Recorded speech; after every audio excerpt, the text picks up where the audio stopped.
자, 37살 군인이셨어요. 군인이신데, 굉장히 이제 월세 부분, 제가 말씀드렸듯이 월세 투자 같은 경우는 굉장히 매력적이다라고 말씀드리다 보니까 이 월세 투자 부분에 대해서 관심이 있으셨어요.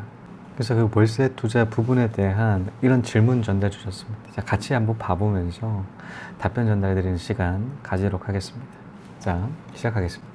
안녕하세요. 투자캐스터 유튜브를 통해 알게 되어 영상 잘 보고 있습니다. 감사드리고 화이팅입니다. 저는 현재 37살 군인이며 자식 2명을 두고 있는 상태입니다. 주거 목적으로 33평 아파트를 분양받은 상태로 21년에 입주할 예정입니다. 재테크에 관심을 가지게 되어 투자캐스터님께서 강조하신 소형 아파트에 투자하고 싶었는데 분양받은 중도금과 잔금도 처리하려면 많은 대출이 필요할 것을 판단, 입주는 못할 것 같고 월세로 돌려 수입을 얻으려고 합니다. 그럼 아직 3년 정도 기간이 있는데 이 기간에 지난 후부터 투자를 해야 될지 아니면 1천만 원을 종잣돈을 만든 후에 투자를 해야 될지 궁금합니다. 현재로서는 분양 아파트에 들어갈 돈이 많아 대출받기도 힘들 듯 합니다.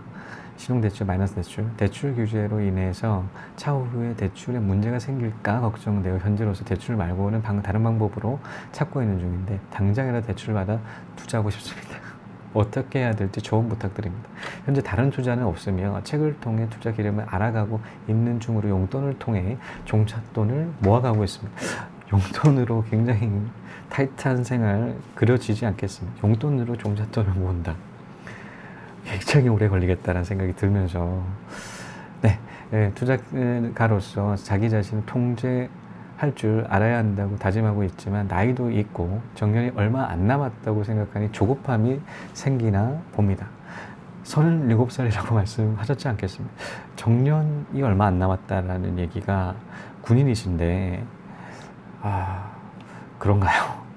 역발상으로 소형 아파트에 투자하고 싶은데 영상으로는 지역을 알려주시지 않는다고 하셨는데 투자의 초짜이다 보니 검색이나 교차를 통해 알아보고 있지만 어려움이 많네요. 투자캐스터님이 노하우도 알려주시면 감사하겠습니다. 라는 말씀 전달 받았습니다.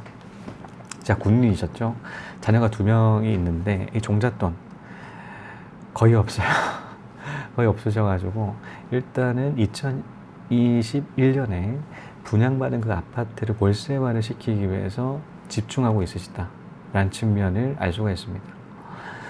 자, 이런 월세 투자 굉장히 강조드리지 않겠습니까? 전세 살기보다는 월세를 사는 게 훨씬 더 낫다. 월세 살아서 그 나머지 그 비용 부분에 있어서 훨씬 그 월세, 자신이 내고 있는 월세보다 더 높은 수익률 쪽에 투자하시라. 그러면 훨씬 더 큰 이익.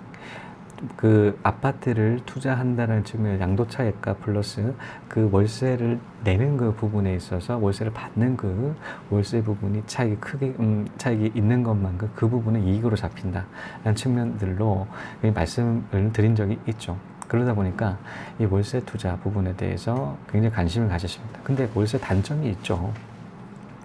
월세 단점이 뭔가요? 일단은 갭 투자에 비해서 수익률이 그렇게 크지가 않습니다. 크지가 않다. 그래서 사실 갭 투자는 공격형이고 월세 투자 같은 경우는 수비형이다 라는 말씀을 드린 적이 있죠.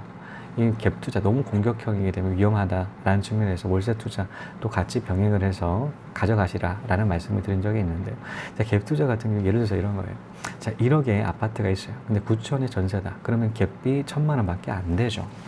1,000만 원 투자를 해서 만약에 1억이 1억 1,000만 원으로 올라간다. 그러면 100% 수익, 1,000만 원만큼, 1,000만 원 투자를 해서 1,000만 원만큼 이익이 있기 때문에 100% 수익을 낼 수가 있죠. 그런데 월세 투자는 어떤가요? 거의 보통적으로 60% 대출을 받을 수가 있다.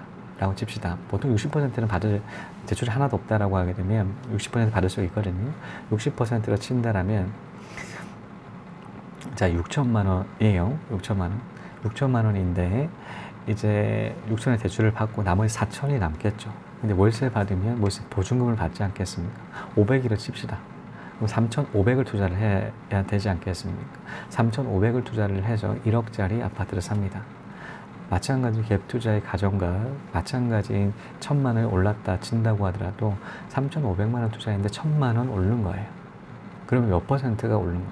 30%가 오른 거죠.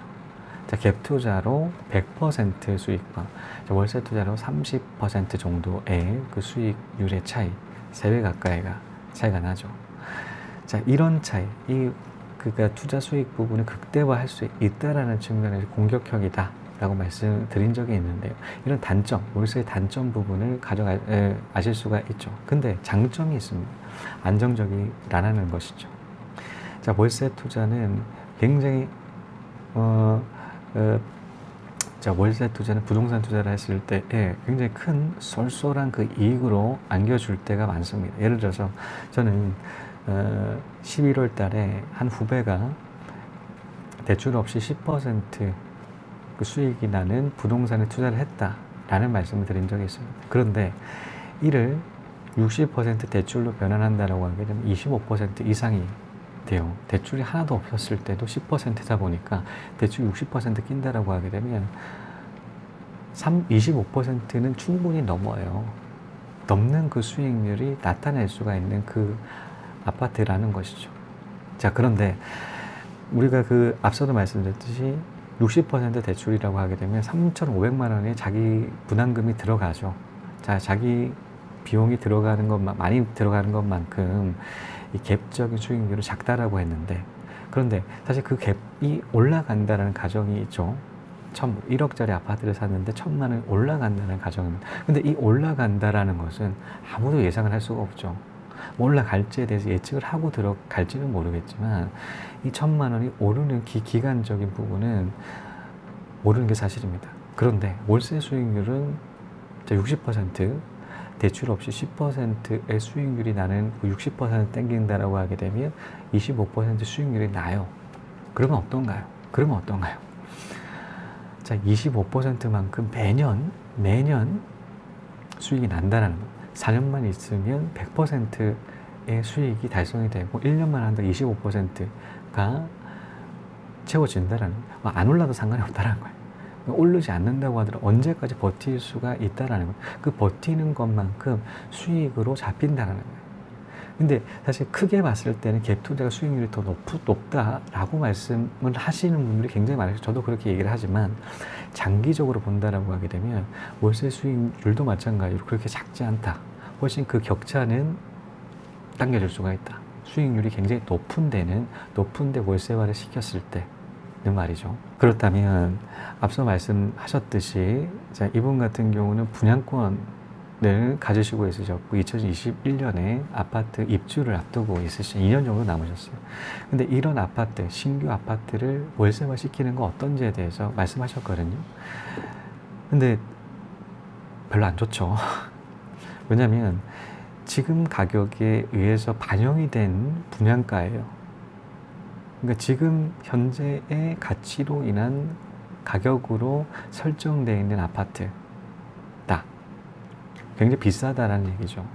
자, 비싼 아파트는 월세가 그렇게 높지가 않아요. 그러니까 크지 않다는 상대적인 겁니다. 그러니까 다른 소형 아파트의 중소 지역에 있는 소형 아파트의 배수만큼, 그러니까 해당되는 그 가격만큼 배수로 곱해서 월세를 더 증액을 할 수가 있냐? 못한다라는 거예요.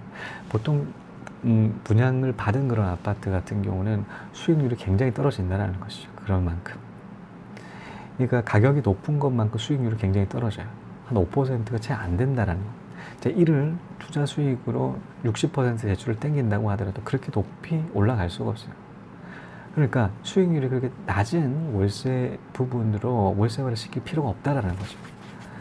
저는 오해를 하시는 분들이 있으십니다. 그러니까 월세를 전세에서 월세를 산잖아요. 그 월세를 사 월세 비용을 지불해요. 근데 나머지 전세에 살았던 그 비용만큼 투자를 주변만 생각하신다. 그러니까 주변만 생각을 한다라고 하게 되면 수익률이 높으면 상관이 없는데 거의 대부분 이 전세금이 높아서 해당되는 그 금액적인 부분을 투자를 한다라고 하는 거, 전세가 굉장히 높다라는 거죠. 높은 그 대도시가 대부분의 사람들이 사신다라는 건데 그 대도시 근처에서는 수익률이 굉장히 그렇게 높지가 않다라는 겁니다. 자, 이런 수익이 큰 쪽으로 투자를 해야지 이 월세를 내는 것보다 훨씬 더 많이 불릴 수가 있어요. 그러니까 주변만 봐서는 안 된다. 넓히셔가지고 월세가 높은 그런 쪽으로 집중하셔야. 그러니까 월세화가 다 좋지는 않다라는 거예요. 그러니까 신규 아파트, 예를 들어서 이런 겁니다. 신규 아파트 같은 경우는 분양 입주가 동시에 일어나잖아요. 지금 그 구독자님이 생각하시는 그 월세화를 다른 분들도 생각하시는 분들이 굉장히 많으시단 말이에요. 그러면 경쟁자가 굉장히 많아져요. 로얄층이면 상관이 없는데, 로얄층이라고 하더라도, 어렵죠. 사실 이 비용적인 부분이 그러니까 고가에 해당되는 아파트 같은 경우는 어느 정도 그러니까 월세가 높아야지 수익이 나겠죠. 그러니까 높은 그 금액적인 부분이 사람들이 부담으로 생각한다면, 그러다 보니까 이 자신이 원하는 그 수익적인 부분을 창출하기 위해서 월세를 받아야 되는 금액이 있는데, 이 받지 못할 확률이 굉장히 높다는. 그러니까 주변에 굉장히 한꺼번에 입주하는 그 물량들이 생긴다라면 경쟁자가 굉장히 많아진다라는 거. 자신의 층의 메리트가 굉장히 훨씬 더 높다라면 모르겠는데, 보통 일반적인 그 물건들로 경쟁을 해야 된다라는 측면이 있겠죠. 근데 경쟁을 하는 그 기간적인 부분에 있어서 대출을 받는다라고 하면 이자 계속 발생을 해요. 그럼 자신이 원하는 그 금액적인 부분, 월세가 고집을 계속적으로 하지 못할 수가 있다라는 거예요. 그렇게 되면 자연스럽게 월세는 낮출 수밖에 없고 수익이 더 내려가요. 그 보통 입주하는 그 분량에서 수익률이 굉장히 떨어지는 게 사실입니다. 그러다 보니까 이런 같은 월세화를 시킨다고 하더라도 수익률이 떨어지는 그런 부분은 월세화를 시킬 필요는 없다라는 것이죠. 자, 그러면 어디에 투자를 해야 될까요? 사실 저는 여러 번 말씀드립니다. 인플레이션에 따라서 실물자산 가격은 같이 올라간다 라는 말씀을 드렸어요. 자, 실물자산에 따라서 같이 올라간다라는 것은 일반적인 가격이 형성이 되겠죠. 그 일반적인 가격이 형성된다라는 건 수익률이 높지가 않다라는 거예요. 가치가 같이 올라간 그 물건들은 굉장히 고가의 형성이 될 수밖에 없는데, 그러니까 저평가가 되어 있는 그 아파트에 집중을 하신 필요가 있다는. 그러니까 인플레이션 상승에 따라서 같이 안 올라갔던 그런 아파트들이 굉장히 또 많아요. 그런 인플레이션 반영이 안 된 그런 아파트는 가격이 싸겠죠. 그럼 가격이 싼 만큼 월세 수익률은 굉장히 높습니다. 자, 후배가 대출 없이 10% 수익을 나는 그런 아파트도 마찬가지로 인플레이션에 따라 가격이 올라가야 됨에도 불구하고, 실물자산이 올라가야 됨에도 불구하고 올라가지 않는 그런 곳이 많아요. 그리고 올라가지 않았기 때문에 그리고 수익이 높다라는 것이죠. 자, 그런 지역에 집중하실 필요가 있겠죠.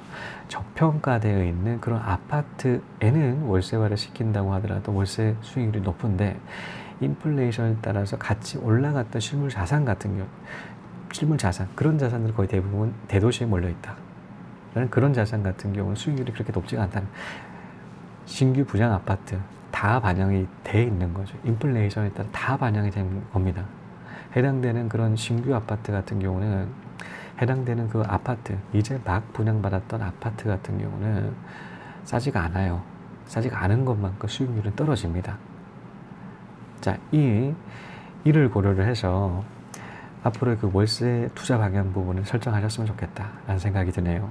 남한테는 관대하게 하지만 자기 자신에 대해서는 엄격해라. 자기가 무엇을 이루어냈다 하더라도 그 순간 이것은 아직도 최선의 방법은 아닐 것이다 라는 전제로 끊임없이 회의하라. 그러면 더 좋은 방법이 나올 것이다. 그래서 그런 엄격함, 그런 부분들이 개인을 발전시키고 뭐 회사도 발전시키고 뭐 크게 얘기하면 역사도 발전시키는 것이니. 자, 이것으로 우석해서님, 월세와 이 신규 분양 아파트 해도 될까요?